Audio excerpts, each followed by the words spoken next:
Y vamos ahora a presentar el último tema de esta primera parte que está referido, como adelantamos, al blanqueo de la construcción. Ustedes recordarán que ya en esta reunión hemos hablado en su momento de los aspectos legales que tenía este régimen, pero hoy nos parece interesante hacer una bajada un poco más práctica. Y esto a través de preguntas y respuestas. Las preguntas son normalmente recogidas de nuestra actuación profesional, de gente interesada en el tema, que nos ha parecido interesante hacer una puesta en común. También algunas de ellas hemos recogido del grupo de enlace AFIP, entidades profesionales realizadas hace poco tiempo. Y con esto entonces tratamos de hacer, como decimos, un abordaje un poco práctico del tema. Comenzamos con el ABC de repaso, o sea, cuál es la secuencia que tiene el blanqueo. Y en esta secuencia nosotros lo que estamos haciendo es presentar 5 momentos distintos. El primer momento está dado por el depósito de la tenencia de la moneda extranjera o pesos en la cuenta especial. Y aquí comienza el blanqueo con este primer punto, que es el depósito en la cuenta especial. Y acá tenemos que recordar que no es posible regularizar cualquier aspecto vinculado al blanqueo, sino que tiene que ser la tenencia de la moneda extranjera o pesos y no otra cosa. En segundo lugar, en esta secuencia tenemos el pago del impuesto especial. Ese pago del impuesto especial que tiene alícuotas diferenciales según sea justamente el momento en que el mismo se erogue. Dentro de poco termina la primera etapa, el 19 de noviembre, esto comenzó el 22 de agosto, con la alícuota más baja del 5%. Desde el 20 de noviembre del 2022 hasta el 17 de febrero del 2023, la alícuota se duplica, o sea, va al 10%. Y por último, desde el 18 de febrero del 2023 hasta el 17 de agosto del 2023, la alícuota es del 20%.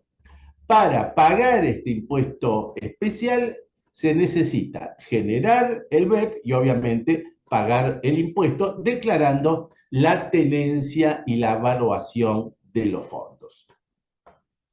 En tercer lugar, viene la declaración del formulario 1130, el acuse de recibo, esto con una generación automática por sistema. En cuarto lugar, tenemos que seleccionar el proyecto que en definitiva va a estar favorecido por esta afectación de fondos, para lo cual tenemos que transferir los fondos a ese proyecto y cuya fecha límite, quiero insistir en esto, es 31 de diciembre del año 2024. Y por último, la quinta etapa es la presentación de la declaración jurada, donde tenemos que declarar el monto invertido, informar el COPI hasta el 31 de marzo del 2025 o dentro de los 6 meses de invertida la totalidad de los fondos, lo que ocurra antes. Bueno, y empezamos entonces con los temas. Uno de los temas que desde nuestro punto de vista generó mayor cantidad de consultas es el blanqueo. ¿Abarca solo obras destinadas a viviendas? Nuestra posición, y esta posición es compartida por la Administración Tributaria, la respuesta es que no. ¿Por qué? Porque la ley define lo que son estos proyectos inmobiliarios.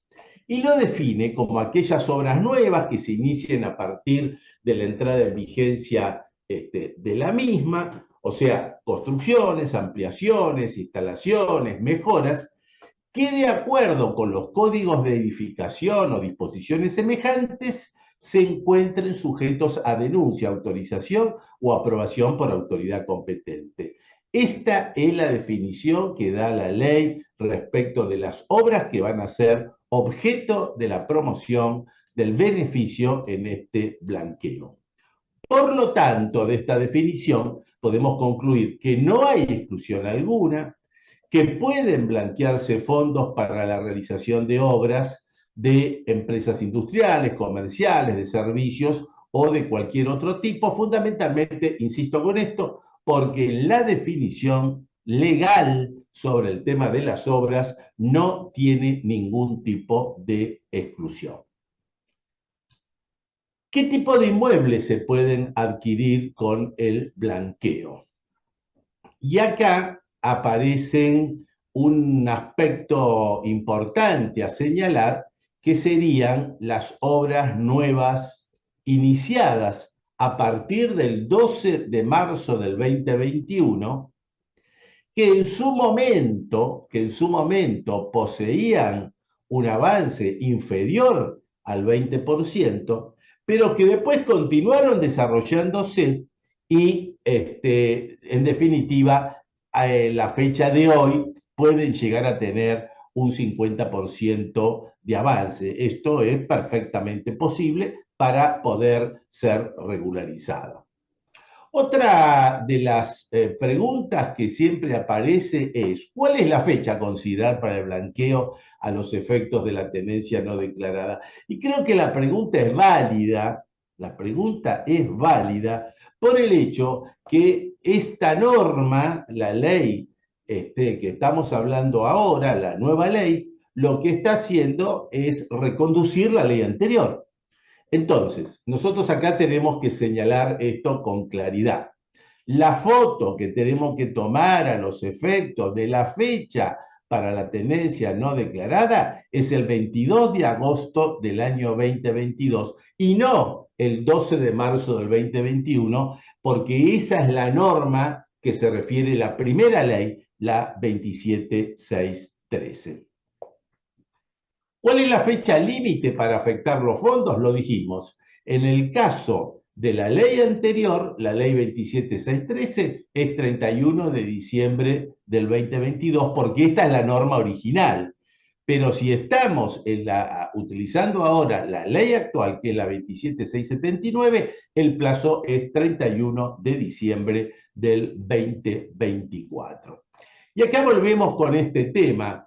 Las obras en ejecución que se pueden incluir en el blanqueo. Entonces nosotros decimos que si estamos incluyendo proyectos inmobiliarios cuyas obras o construcciones se hayan iniciado a partir del 15 de marzo de 2021, o sea, la fecha de la primera ley, en ese momento con un grado de avance menor al 50%, aunque al 22 de agosto del 2022, foto de la nueva ley, registre un avance superior al 50%, perfectamente se puede blanquear. Esto es importante para la elección de los proyectos inmobiliarios porque podríamos ir a adquirir una propiedad que tenía al 15 de marzo del 2021 justamente un avance menor al 50%, que se fue desarrollando y que hoy ya supera el 50%. Perfectamente posible de poder efectuar la afectación. Otro tema que aparece en la práctica: ¿qué comprobantes se requieren para justificar la aplicación de los fondos blanqueados en un fideicomiso? Y acá tenemos que señalar que la empresa fiduciante y la beneficiaria de un fideicomiso al que se aporte los fondos blanqueados deberá informar en la declaración jurada por cada transferencia a un proyecto inmobiliario el COPI o el COPI-B, que es el vehículo de inversión que le otorgue el desarrollador o vehículo de inversión al fideicomiso financiero o fondo común de inversión, y ese será el respaldo documental correspondiente. Otra de las dudas que surge: ¿puede depositarse directamente el dinero en efectivo en la cuenta especial sin realizar transferencias? Y esta pregunta normalmente tiene un asidero. El asidero es que la norma habla, por lo menos en alguna oportunidad, de las transferencias. Bueno, aquí la administración tributaria, con un muy buen criterio, yo diría, reafirma que el concepto de acreditación del monto se refiere tanto a la transferencia como al depósito. De esto se deduce que el contribuyente puede perfectamente depositar el dinero en efectivo, ya sea pesos o moneda extranjera, en la cuenta especial sin recurrir, si esta fuera la opción, a la transferencia. La otra pregunta es, ¿puede el inversor utilizar dinero blanqueado y otro declarado para invertir en una obra privada nueva? Bueno, acá obviamente no hay impedimento para esta situación. Entonces el esquema será que el contribuyente presenta a la AFIP su proyecto de construcción, lo va a registrar en el REPI obteniendo la aprobación del COPI y con esto queda el requisito perfectamente cumplimentado. Otro de los temas más álgidos que tiene la interpretación de esta norma es si puede hacerse el blanqueo para liberarse el contribuyente de ajustes que el día de mañana pueda tener en el IVA por facturas apócrifas. Y acá tenemos que hacer, sí, algún análisis un poco más profundo para ubicarnos en un tema que yo diría hoy no está absolutamente cerrado. La AFEP ha sostenido que la regularización puede realizarse en el caso de la simulación absoluta. Simulación absoluta, ¿qué significa? Que no existe operaciones, no hay operaciones. Pero en el caso de la simulación relativa, en este caso hay operaciones, pero son realizadas con interposición de terceras personas, con lo cual se oculta el verdadero proveedor. En este caso, entonces, de simulación relativa no podría realizarse la simulación. Pese a esto, hoy el tema está en análisis en las áreas legales de la FIP, es decir, hoy no está definido el tema. Esto, quizás para ampliarlo un poco más, para la FIP debe existir un nexo causal, o sea, una vinculación entre el dinero exteriorizado y las operaciones cuestionadas, o sea, las obligaciones impositivas adeudadas. Y de esto surge que los créditos fiscales de IVA que implicaron salida de fondos para la contabilidad fiscal constituyen un divorcio entre el ajuste determinado y el mecanismo que se intenta regularizar. O sea, que se sostiene que los fondos se utilizaron y por lo tanto no hay dinero para exteriorizar. Esta es la posición tradicional de la administración tributaria. Hoy, reitero, está en análisis en las áreas legales. Sin embargo, acá tenemos que destacar que la Corte Suprema tiene dos pronunciamientos, el caso Coparoni del 2 de julio del 2020 y el caso Sicopro del 23, esto es mucho más cercano, del 23 de agosto del 2022, donde la Corte admitió la regularización del crédito fiscal del IVA, si bien esto para la ley 28680 del CEDINES, o sea, otra regularización, con un argumento, que la ley no distingue, esa ley no distingue entre los débitos y crédito fiscal, procediendo entonces la liberación ante la falta de exclusión de los créditos fiscales. Vamos a recordar que ese régimen de regularización con el que estamos hablando es muy similar, porque permite la regularización, permite el blanqueo, permite la liberación del IVA, y cuando habla de la liberación del IVA no hay distinción alguna entre débitos y créditos fiscales. Es decir, si tomamos la posición de la Corte, estos ajustes deberían ser objeto de la regularización.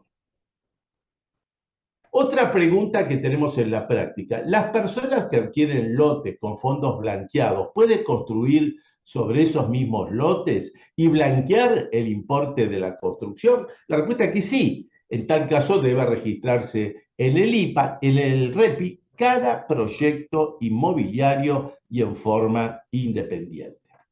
Otra pregunta. Quienes adquieran lotes o unidades de loteo, ¿pueden con ello blanquear adhiriéndose a ese proyecto registrado en el REPI? También la respuesta es que sí. Las unidades adjudicadas del desarrollo inmobiliario están incluidos en los proyectos previstos por la ley y obviamente con la condición de la realización de las obras de infraestructura.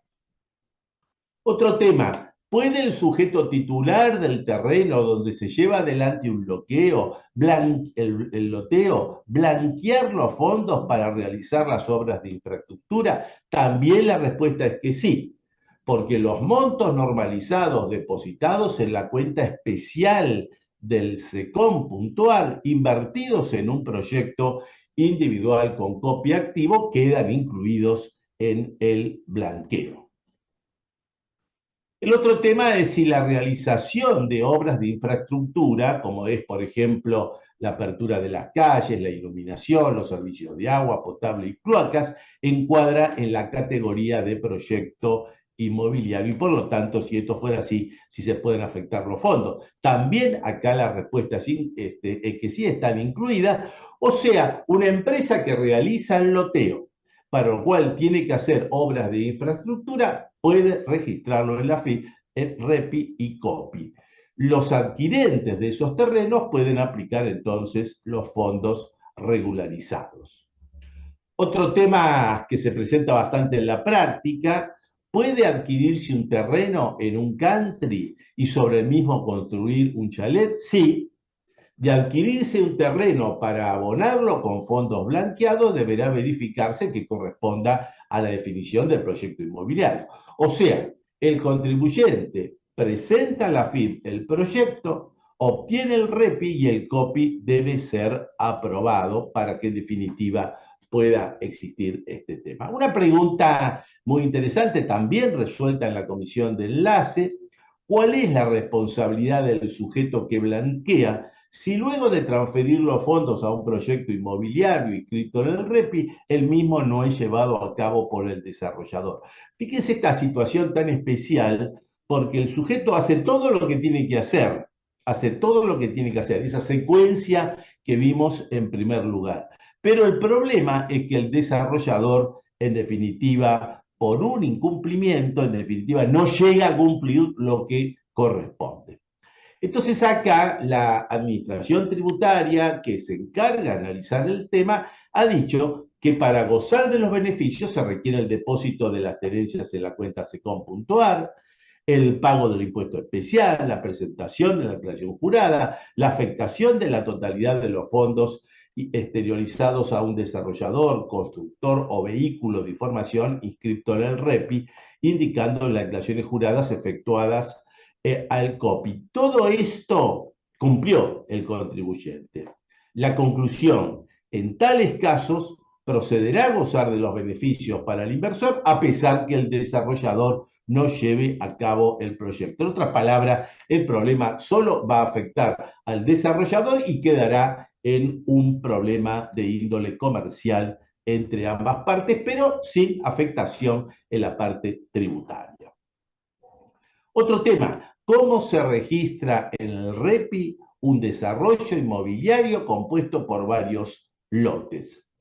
En el REPI se registrará el proyecto inmobiliario en virtud de la obra habilitada por la autoridad edilicia competente. Por lo tanto, si un desarrollo inmobiliario se ejecuta sobre un predio compuesto por dos o más lotes, la registración en el REPI se hace por complejo o conjunto de desarrollo aprobado o habilitado por la autoridad edilicia competente. Entonces, el código que otorga el servicio como confirmación de la registración del proyecto podrá utilizarse en diferentes operaciones inmobiliarias según corresponda. Otro aspecto es cómo es el requisito de la indicación de las partidas inmobiliarias del terreno en el caso de varias partidas inmobiliarias, un tema que también se presenta en la práctica, y aquí la respuesta es la siguiente: en el caso de dos o más lotes, La partida inmobiliaria a declarar en la registración del REPI será aquella asignada al lote que contenga la entrada principal o bien la que corresponda al domicilio postal del emprendimiento. Asimismo, corresponde declarar las partidas inmobiliarias de los lotes que integran el precio donde se desarrollará el emprendimiento en el certificado de obra a ejecutar. Hoy, ¿puede registrarse en el REPI una obra iniciada al 15 de marzo del 2021, es decir, bajo el imperio de la ley anterior? Y la posición acá también adoptada por la Administración Tributaria es que es válido inscribir en el REPI en la presente fecha una obra iniciada al 15 de marzo del 2021, quedando supeditado, por supuesto, que el gozo o goce de los beneficios legales hasta que se verifique la realización de dicho trámite. ¿Y cómo se mantienen los beneficios? Siempre que se cumpla con los requisitos que hemos hablado, o sea, la declaración jurada, el pago del impuesto especial, la afectación total de los fondos a un proyecto inmobiliario, en los periodos establecidos por la normativa. De darse todo esto, se mantienen entonces los beneficios que nos concede la ley. El otro tema, las obligaciones impositivas en discusión, o sea, que se pueden encontrarse en discusión con el fisco. ¿Tiene el beneficio de liberación que permite la ley? La respuesta es que los contribuyentes están habilitados para oponer el beneficio de liberación respecto de las obligaciones impositivas que se encontrasen en discusión administrativa, contenciosa administrativa o judicial.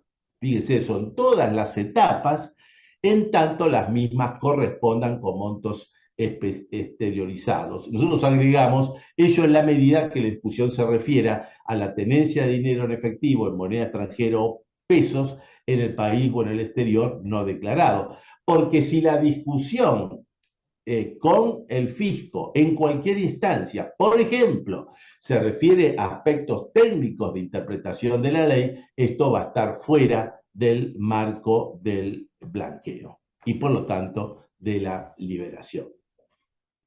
Otro aspecto que también se ha preguntado es si se puede blanquear las cuentas en el exterior que no han sido declarados por el contribuyente, pero que a su vez el fisco detectó y aparecen visualizadas en nuestra parte. Decimos nosotros entonces que la regularización de cuentas en el exterior es posible a pesar de visualizarse en nuestra parte, porque justamente esta es la interpretación que ha hecho la Administración Tributaria, a la cual adherimos, en base a la norma legal. El blanqueo se puede realizar en la medida de la tenencia de los fondos de moneda extranjera o de pesos en el país o en el exterior no declarados. Y si no están declarados, a pesar de estar en nuestra parte, esto es posible la regularización.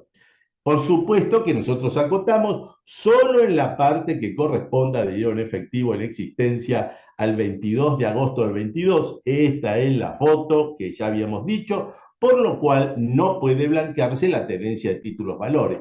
Esto es importante señalarlo porque normalmente en las cuentas en el exterior los fondos están apalanqueados con la contenencia de títulos valores y no con dinero en efectivo, en cuyo caso no es posible la regularización, a pesar que no hubiese sido declarado esos títulos valores. Hablamos del beneficio de la liberación del blanqueo. ¿Cuándo opera?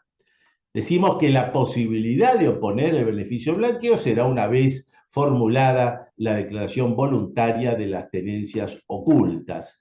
Aparece el reclamo del fisco es sobre un ajuste determinado y entonces ahí se podrá imputar el beneficio de liberación en la medida, como dijimos antes, que corresponda.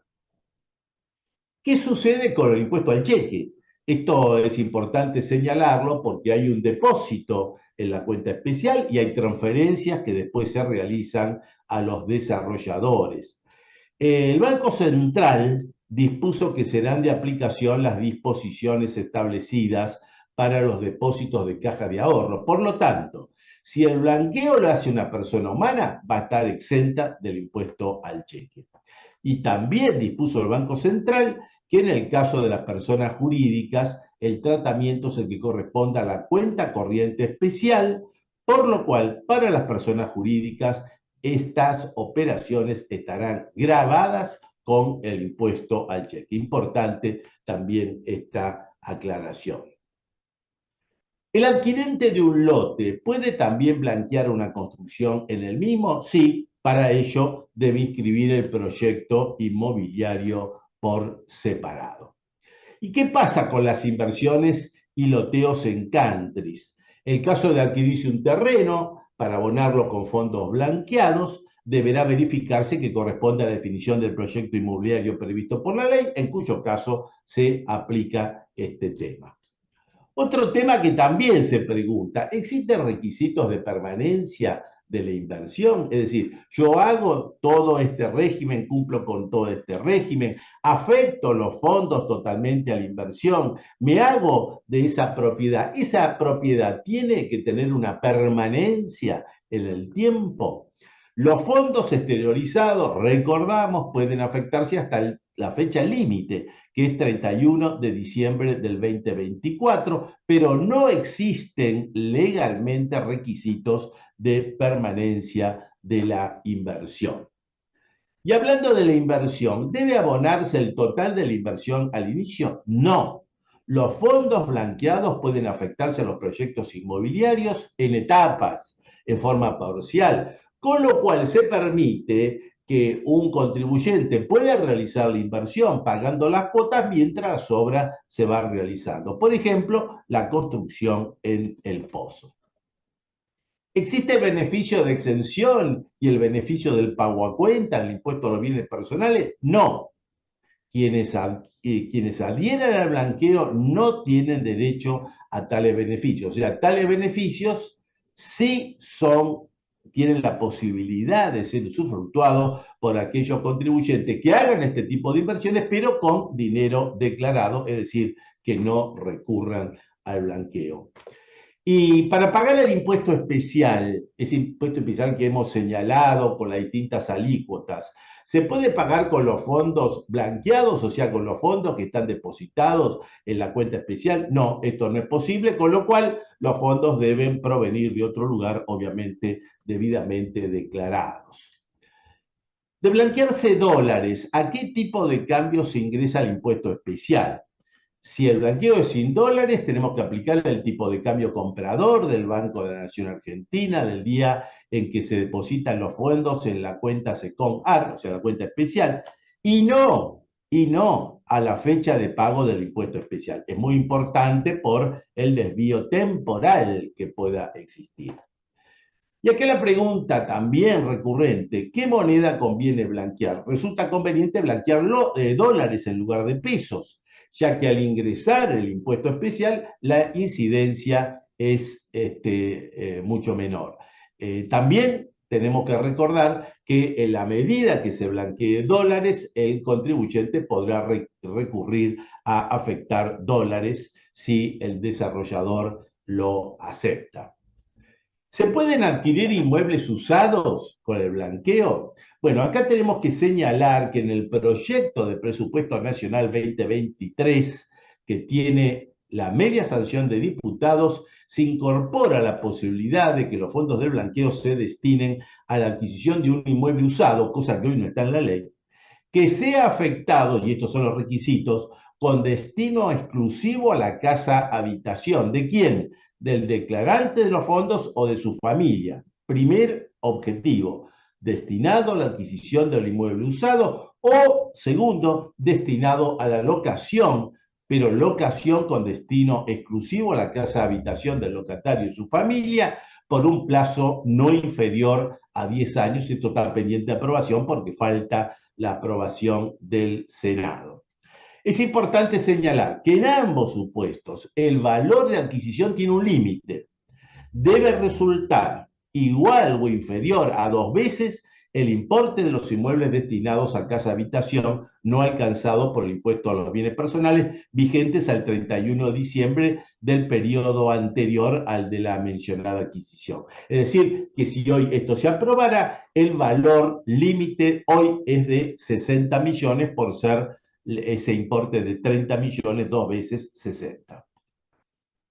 ¿Qué requisitos básicos tienen los proyectos inmobiliarios? Los proyectos inmobiliarios deben estar registrados en el registro de proyectos inmobiliarios REPI y cada uno de ellos debe estar identificado a través del COPI.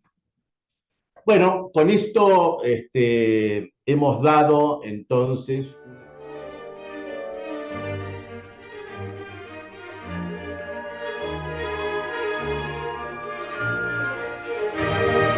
Bueno, yo tengo una pregunta que realmente me ha parecido muy interesante porque nos están preguntando qué está ocurriendo en la práctica, en la jurisprudencia respecto de los casos de los procesos penales donde el contribuyente se ha acogido a la moratoria. Y digo, me parece muy interesante porque en realidad estamos observando que hay dos posiciones jurisprudenciales totalmente distintas.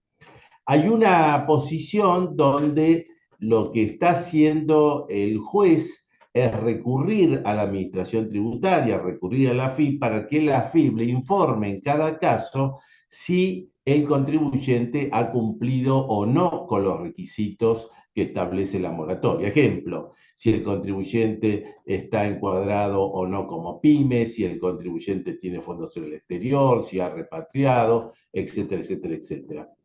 Entonces, en esos casos, bueno, la AFIP te termina informando y si se ha cumplimentado todos los requisitos, ahí entonces el juzgado dispone la suspensión de la acción penal.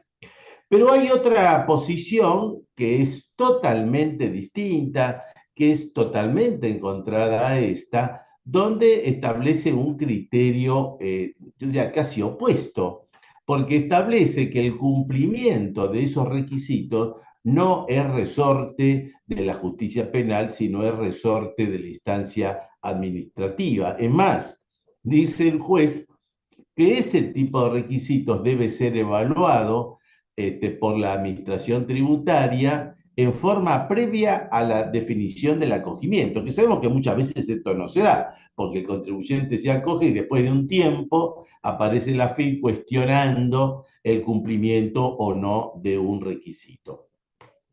En esta segunda línea, donde los juzgados están interpretando que esa decisión no le compete al juez y sí le compete a la vía administrativa, lo que hace es que directamente el juez dispone la suspensión de la acción penal sin inmiscuirse por esa razón en el cumplimiento o no de los requisitos. Por eso esta pregunta me pareció realmente muy atinada, porque existen estas dos posiciones que son diametralmente opuestas.